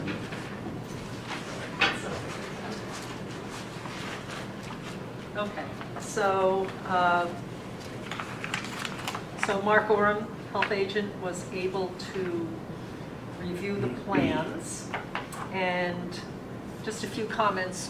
One, just in general, we do need at some point a plot plan that shows, and this one might, but that shows all the property lines, all the features, wells, septic. What the Board of Health had received is apparently something that doesn't show the entire property. So we need at least one in the stack. And that'd There- be what your utilities plan probably is the best one, right? Doesn't the Board of Health get the full set of docs that we submit to you? I don't think it's a formal filing with them. I think all the other boards get information copies of stuff you file with Okay. us. Something was dropped off to the Board of Health, and that's what he reviewed. Let's try this. We believe that you'll find in the Board of Health files, and if you don't, you can get it to a full set of those plans. And we believe in a full set of those plans will be this plan 4, it looks like it's, if I'm reading it correctly? Is that the Yeah, utility plan? the full 7-sheet set. I mean, Right, right, and I that should anticipated have they all would that. their Oh, copy just of a that. couple of sheets. Okay. Okay. Well, then please ask Jeannie, and we can get that for you, because there's no reason why you shouldn't have that full Right. set, as far as I'm understanding, Okay. which would have all that data. The health agent also indicated that, and so that might have a locus plan. That was another comment besides the. That's probably on the first It's sheet, all- if I it's all- remember It's all correctly. part of the set, which again, the assumption is that the plan gets Well, distributed and they would have it was, Right. something was dropped off specifically for the Board of Health. The soil absorption And that's all we plan. knew existed. All So, right, okay. okay. All right, additional deeper percolation test and additional deep holes need to be done in the SAS area. Ah, So to Now we're capture talking. different layers So in there, maybe- perk tests for different can layers. we get that on the table with him now, because while he's got the backhoe there, that's the Right. time to do it, right? So, Unless I you want guess to then send the it'll backhoe be- away and bring it back another day. They're asking for something very specific. Okay. That's beyond that scope. That they're talking about doing perk tests at different layers within the soil absorption system, so. All right, and Mr. Peer Reviewer, what, is that a good idea, a bad idea, overreaching, fair? Fair and balanced. Fair what? Fair and balanced. You would say fair, well, since that phrasing is used by a network as sometimes Yes. seen as not, it's like someone else who calls himself all the news that fit the print, you know, it's a, maybe you shouldn't be, maybe people shouldn't self-label, would be my note. So, I think, yeah, it's reasonable. It's a fairly large system, and, to be concerned about differential hydraulic conductivity, I think is reasonable. I haven't seen Mr. Oram's specific recommendation, but speaking in general, you want to get the critical layers with respect to the bottom of the system, and you may have, you'd have to look at the test pits in that system, and if he's concerned about a more confining layer at a deeper level, the soil test is there, but confirming it with a percolation test is reasonable. I know exactly what he's all right, recommending. so as a non-engineer, is this asked to them clear enough that any good qualified backhoe operator who does this for a living would know what, or excavator? And with the health agent there, And with the because health they agent do there. look for the different layers of soil and do perk tests in the All right, different layers of I'm soil. just trying to head, I'm just trying to head off a explains so that misunderstanding they later about what was asked for and what's gotten. Understand if one layer is particularly slow or fast and how Right. that affects the design and its ability to accept. So it's typically done. All right. And then the additional holes, again, it depends somewhat on homogeneity, and I'm not sure how many would be appropriate, and maybe that's something, I don't know if our health agent can speak with the peer reviewer. But right now, so the green area is the SAS, and then there looks like there's a test pit in this corner, and in this corner. So it doesn't, we've got no representation there in the majority of them, so. But if the Now, if soils- those are all identical, then that's. Right, and the soils mapping said it's all the Pretty good. same, then we'd make a, But there are the additional layers that weren't done. Let's see. And also wells within 200 feet of the SAS need to be identified on the plan. They are. and So. they are on your utilities plan Yes, here, they are, right? because as we show, we're 175 feet with the wells, and then we show all the abutting wells. Right. Are all Okay. shown. All right, So, so there. that may be then that, so our health agent then could review the full set of plans when we get it and verify that. So, And so Okay. the only other thing I just want to respond to is that we can get more hits with all the soil testing we did, because again, the geometry was the three residential lots that we were Right, yeah, developing, yeah, and right. we are trying to get our system is located as much in a certain corner because of the way we created the island, and we want to do some plantings. If I don't want to try to plant any trees here, I can move it and get far more hits with all the tests, and I can give them like 6 test pits in the leaching area, but I lose out on something else. Right, so- So we are trying our best to do what's good for the overall project based upon the fact that we have all of these data points that are all good all around us. So we basically try to say those data points are good, they're collectively good, so therefore let's move it to the more productive portion of the site instead of doing the, how do I want to say, absurd design, because from my perspective, backing into it and just taking all those data points and ignoring the better part of the project would be absurd. I should try to put Right, forward the best and- project I and can. it doesn't sound like anybody's saying, unless there's a big surprise in the test pits or something like that, move any, I think most people are, if I'm hearing people correctly, are I just agreeing. don't want to redo the whole At the Board of Health system. was you're choosing to do this in test under 3-home design with a plan to turn this into a different design. When we talked about the wells, we said some of these things may prove problematic, and the applicant said, we understand and we'll take those risks. And so it's challenging if we then say, we can't possibly test because we tested under a different design. Like, you could have tested under this design, we could have had these conversations, and they chose Right. to see it differently. Regardless of where people were in the past and whatever was looked at, is it the consensus of the people who are here tonight that if we get these additional 9 holes around the edges in the right spots for the stormwater system and the additional deep water test in the area of the soil absorption system, and there are no surprises that come up there, Jed Clampett style, that this is probably going to be the right design. Okay. I'll add one more comment, that when we, assume when the testing is done, at least for the stormwater, that if the observations are showing variabilities in the soil, seeing a lot of it, some variations, whether there's some rough agreement that possibly some other testing, that you'll make some judgment calls about maybe some other sites to test. Right, but let's. More than the 9 while you're there, so But that let- we're not sitting here with the pressure, No. and you consider that if there are soil variabilities. I don't think these guys are going to agree, sitting here tonight, to do more than the 9. Let's see what comes up, and then if I just don't want to have this whole discussion again and say, well, there's a variability here, go out and do it again. I'm trying to avoid something. right. And you at least recognize that up front.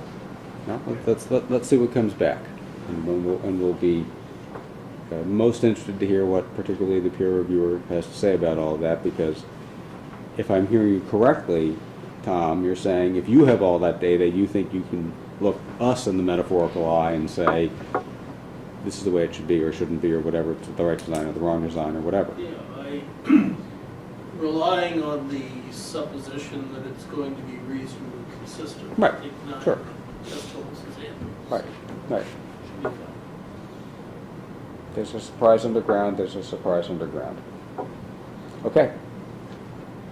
I think this was all by way of sort of a long sidetrack.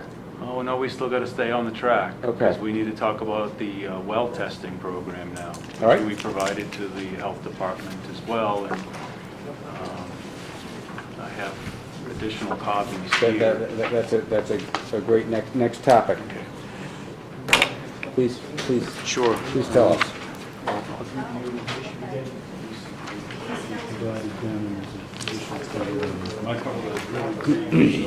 Thank you.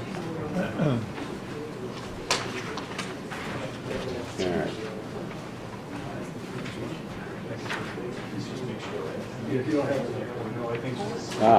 Okay. Well, I have a cover letter, but then most of it's just prevention engineering and the application that we did for the well originally. Okay, and this is the proposal to, So, right, so Use in the this, old two wells. as we said at the last meeting, we had retained Preventure Engineering in order to determine what would be the best protocol for testing the wells. right? And then in my cover letter, basically, I'm saying to the board, because I attached the permits that we used in order to drill these wells. Those are for a single-family home on Lot 1 and a single-family home on Lot 3.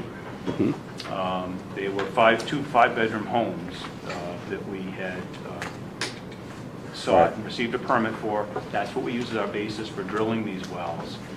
And now we would like to have them recognized as serving the 12-unit Sherborn Village 40B project. Each well would serve 6 units, which is 12 bedrooms, which is 900 gallons per day. And that's my cover letter. The permits are attached towards the back. And then Don Preventure outlines the testing protocol that he wanted to use. And Don was also involved in the other project here in Sherborn. He refers to it as Abbey Road. So he's Okay. an engineer that was involved in that project for a community well. So he at least had some familiarity with what he designed. But Okay. he was not involved in the well development for that site or some of the testing. So, Okay. but he does have expertise in the testing area. Okay. So Don is suggesting that we do a 24-hour average demand test for these wells, and he's outlining what our results were for the well in his cover package. And then we would like to be in agreement that we can do this, because we'd like to embark on this in the coming week as well. Okay, all right, so I want to hear from the peer reviewer on this and the Board of Health on this, and we'll start with the peer reviewer, please. We did read the submitted material, but frankly, it's technically complex. My recommendation would be to have this looked at by a geohydro peer reviewer that the board engages. I think this could be a fairly brief process. There are firms that we have worked with that we could recommend to the board. But this is a difficult situation because you've got two wells on the same site that are going to have kind of competing cones of influence. You have, in particular, one of the wells is right on the edge of the wetland. And if you look at the testing protocols that were done here, they did some very intensive pumping to sort of force the groundwater down. It's part of the analytical process, but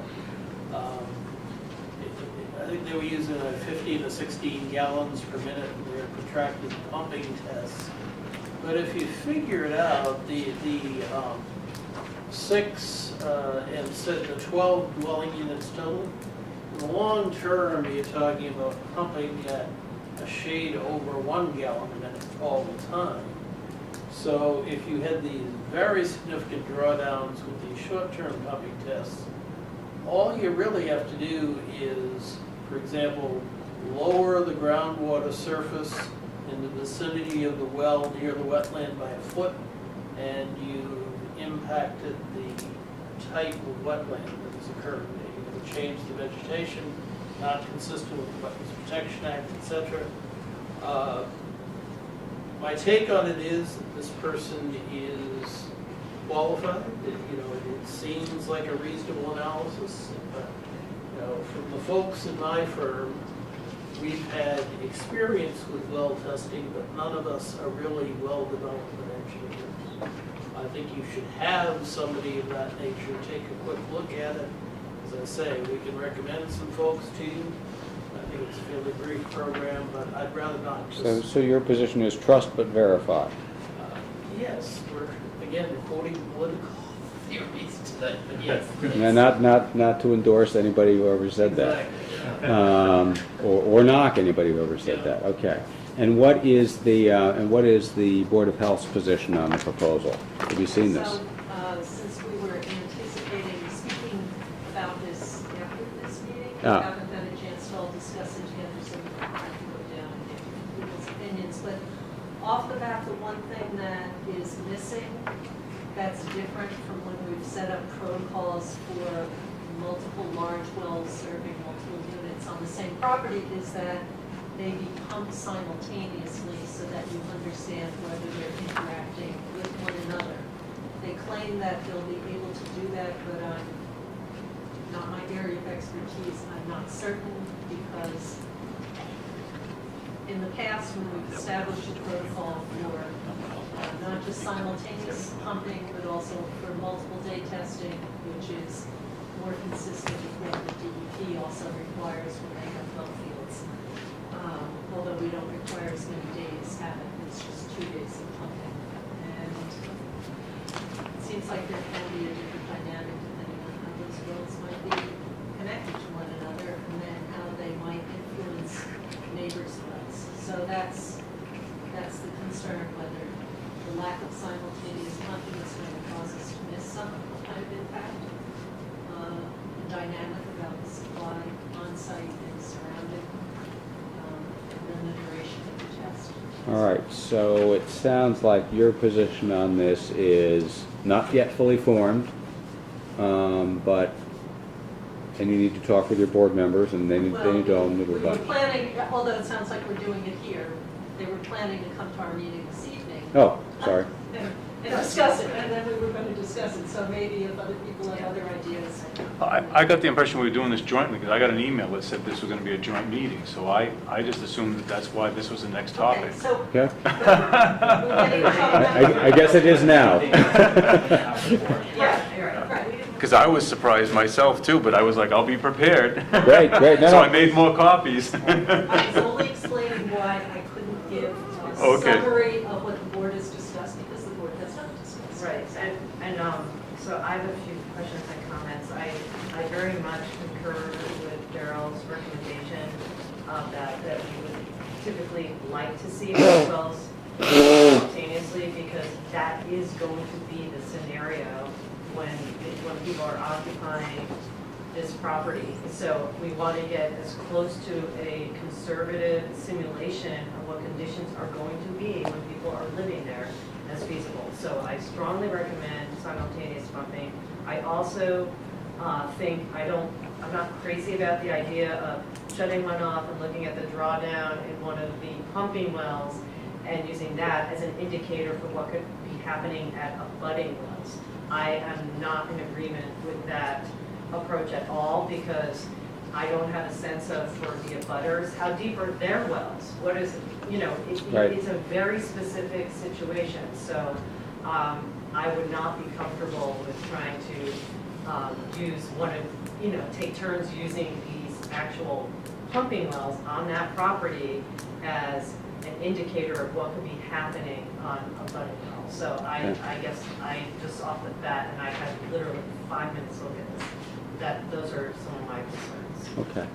Can we just respond to a couple of points? Let me just When give you're you ready. one I just real wanna quick, come back real quick around. item that I'd forgotten. In terms of geotechnical people that you might suggest, is Dr. Vernon up at Novus on that list? I'm not familiar with Okay. that, generally not, but, Okay. He's done other work for the town and been, I'm sure that, you know. okay. if you have Sorry, I was just gonna ask that. Go ahead, Peter, I'm Oh, sorry. no, so on the simultaneous testing, I certainly would have no problem drawing on both of our wells at the same time and doing the analysis for the draw on that. Is another augment. The way Don had set this up, it's anticipating that and we're calculating that, but to do them both at the same time, I don't think would be a problem.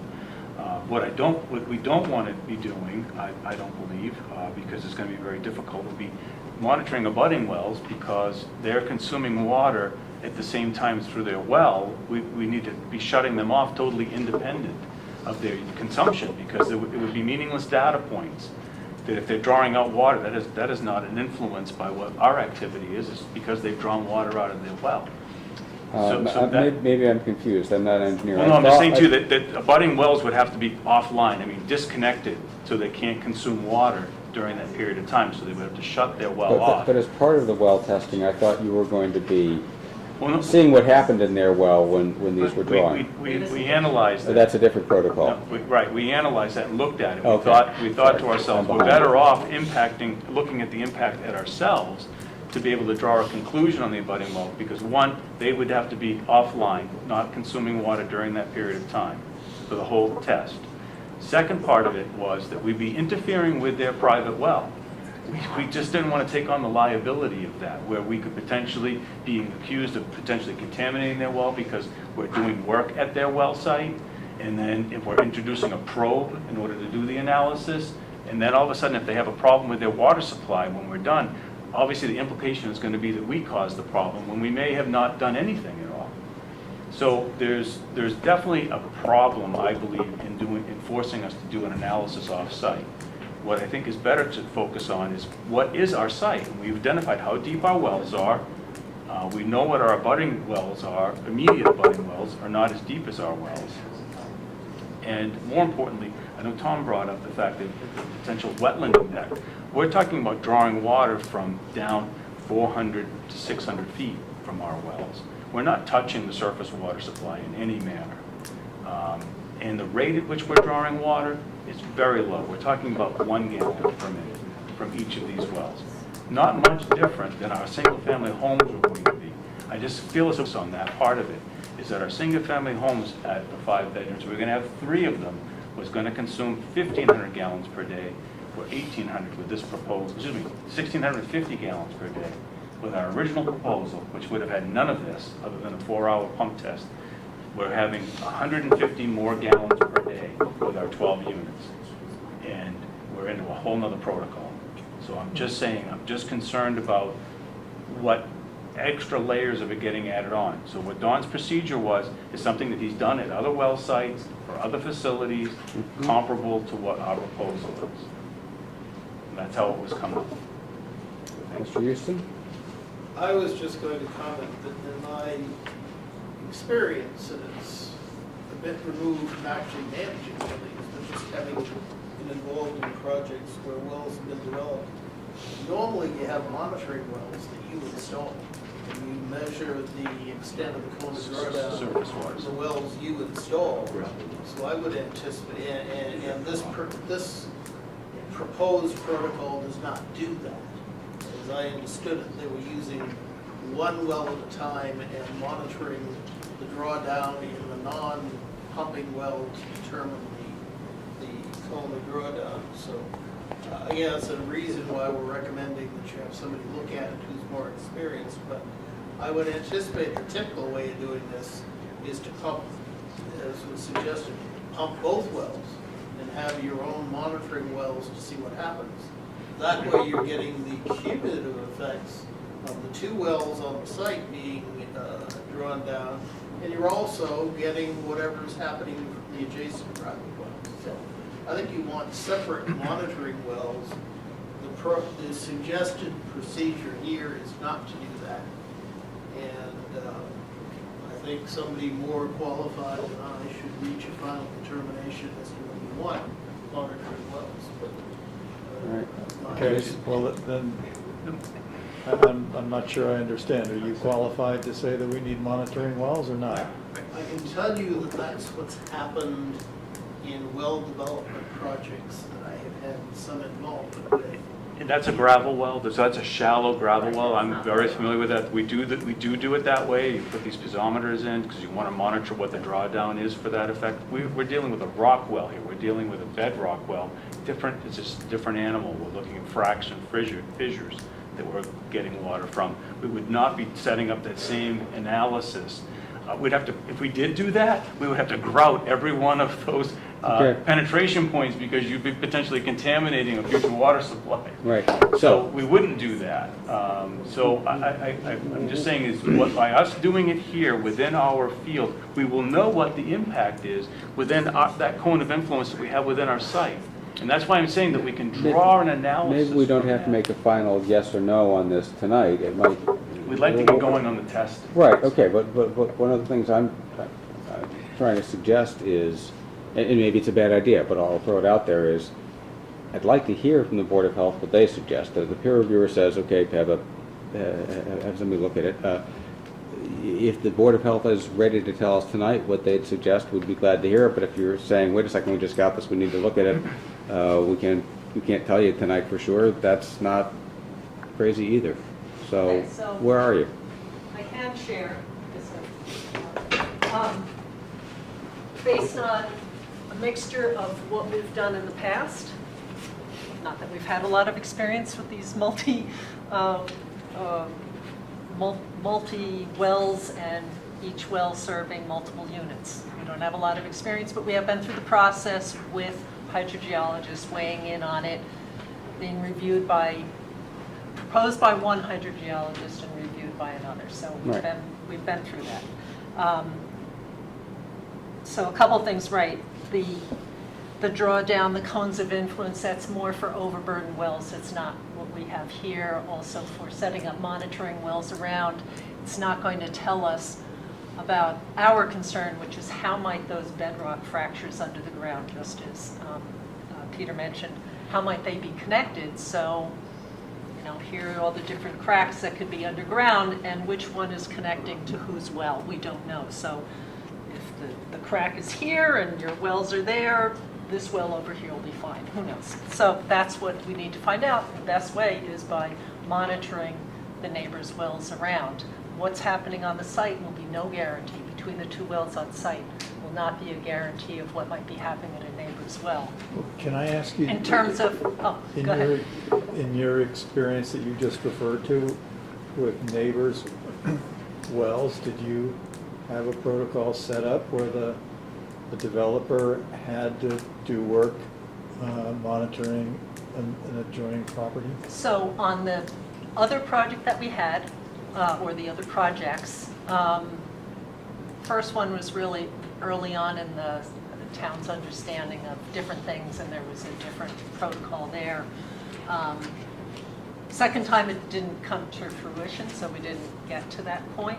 However, what the DEP does for wells like this is they require that neighbors' wells get monitored, and there is, I could probably find it, there's a pretty easy study to look at from Boxborough, Massachusetts, that was maybe 2 years ago for a 40B project going in, and neighbors' wells got monitored. So there may be, it's When done. you say monitored, were they monitored in some way that exposed them to contamination, or was it just what the flow rate was? Well, you don't want to stick something dirty in there, but there are procedures for that, and they're Okay. not enormous probes, and it's something that's routinely done. Okay. It's what was done there for maybe a 5-day stretch or so, or a week or whatever it was. I don't remember the exact number of days, but it was for neighbors surrounding that property, and I don't know how they chose them exactly, but they did pick some representative number, and they found drawdown effects. At a much higher pumping Differentially rate, in different places. But in any case, I understand what you're saying, but this is still a density of development, and we've discussed some of the other issues about how much water and when, and it's a different, part of it is you're trying to protect not just the neighbors, but the people who are going to be drinking here, and are they going to get enough water, because it is a bunch of units on each one, so on each well. Anyway, so it's feasible to do the other. I don't know, we were kind of chatting about it, whether in terms of someone's use of their own well and how much drawdown they may be experiencing just through doing the laundry or something like that, and I'm sure DEP could be looked to for some guidance on that, maybe you install those monitors in the neighbors' wells ahead of time and you get some sense of what their fluctuations are pre-testing of the on-site wells. And it's there are data loggers on these monitors where you put them in and it just collects the data and records it. So it's not a labor-intensive thing, it's relying on electronics. Well, and, one of the things this board is mindful of is that your board now includes groundwater expertise that is not insubstantial.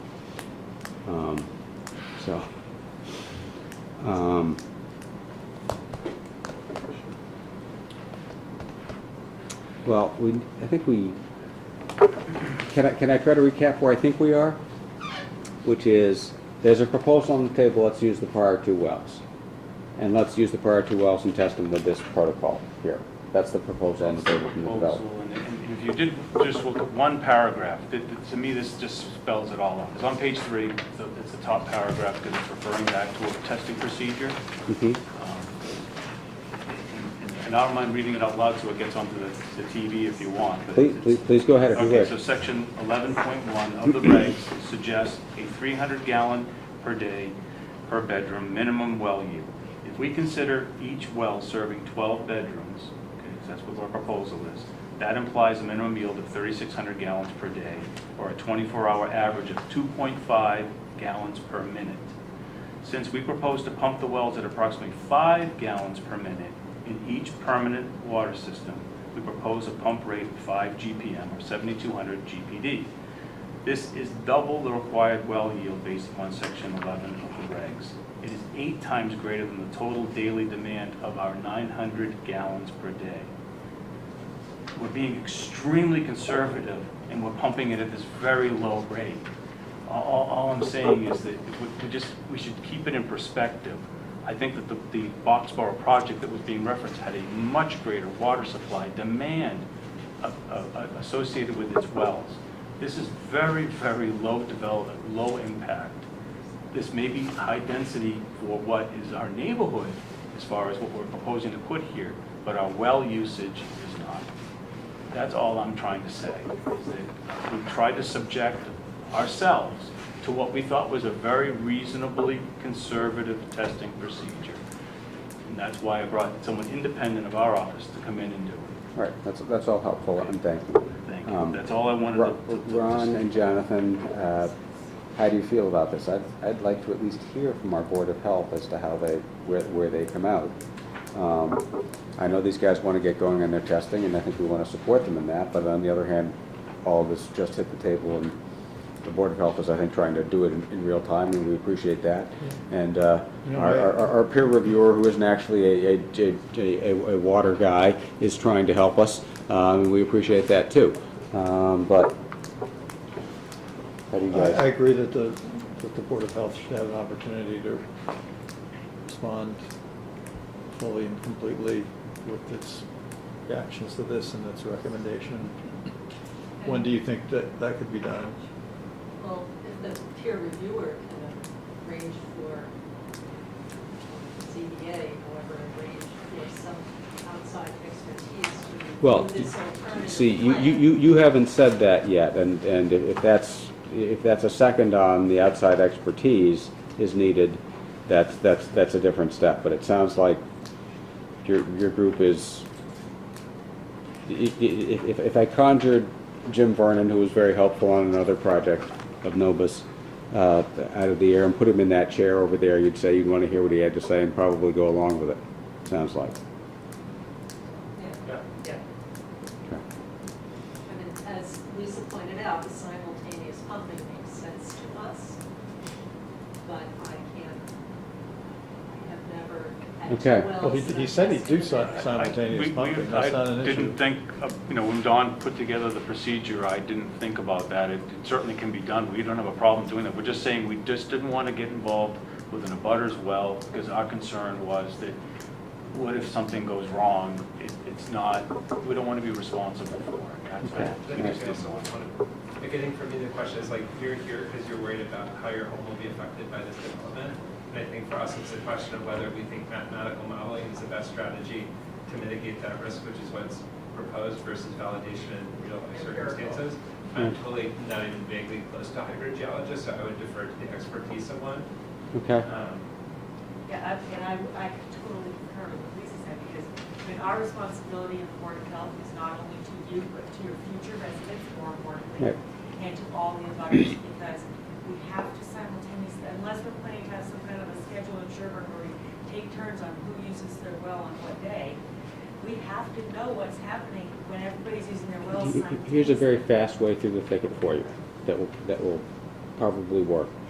Do you know Jim Vernon up at Novus?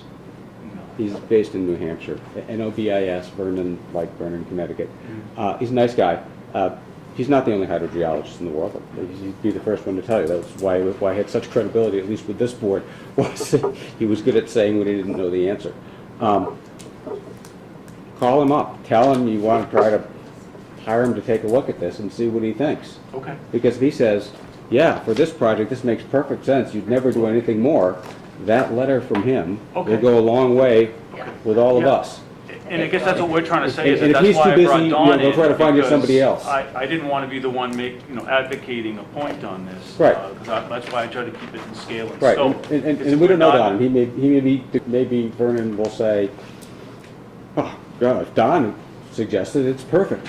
I don't, Okay. It's just not my area. That would be helpful. Yeah, no, but by doing so and getting that letter back, is that going to be the judge and jury on this, or do I still wait for some other word back? Well, I think 'Cause I'm willing to I think do that that. based on what we've heard, that would be very persuasive Okay. evidence Right. to everybody here. Because I know the Martinses have sat through all these meetings, and I'm certainly not going to sit here and say I want to affect their well adversely in any way, and Good choice.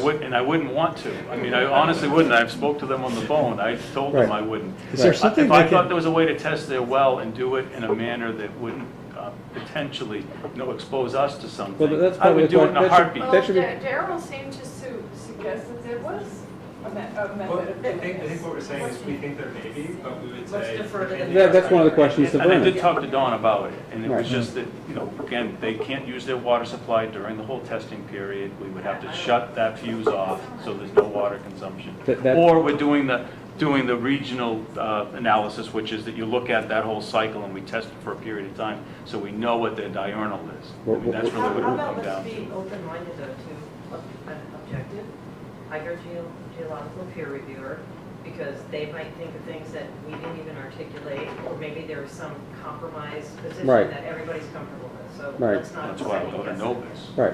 Go to that company. Great. Well, yeah, Okay, well, and again, that- if he that'd be says he's not available or something like that, we'll try to find him somewhere. I'm just trying to find a way through the thicket that works.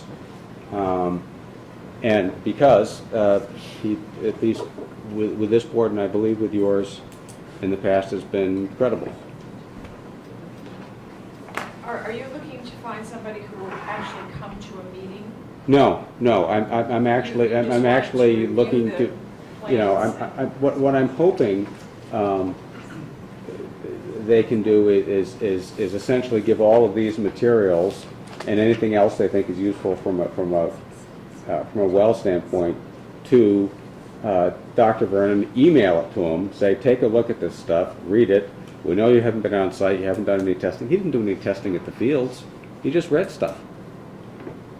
And he gave us a very good report.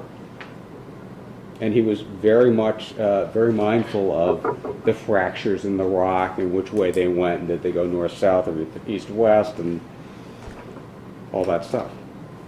Yes, sir. One question I have is, Darrell mentioned that you would actually put something in the well, like some sort of a flotation device. Is that what you're suggesting? And then monitor over the days before the variation. So, Peter, with your comment about in some way corrupting the water, wouldn't you have the best of both worlds? You could have neighbors not use their water for a period of time, but you'd have these floats that would determine whether there was some sort of cause and effect. Right, So I'm not sure, I'm not sure I'm how not they're- concerned about the cause and effect portion of it, it's just the testing portion of it, and Well, again, the meter that has to go in can get affected by the water pipe that's put in their well, and again, the way the well was developed, we just didn't want to expose ourselves to a liability. Whether this testing can safely be done or not, And this our is well not the is first closer, rodeo. and that's why we And thought if I we were bet there's analyzing learning these out together. there on how risky this in fact is. Because, yes, ma'am. Excuse me, can I ask you, what is the bottom line? The bottom line, If- sure, go ahead.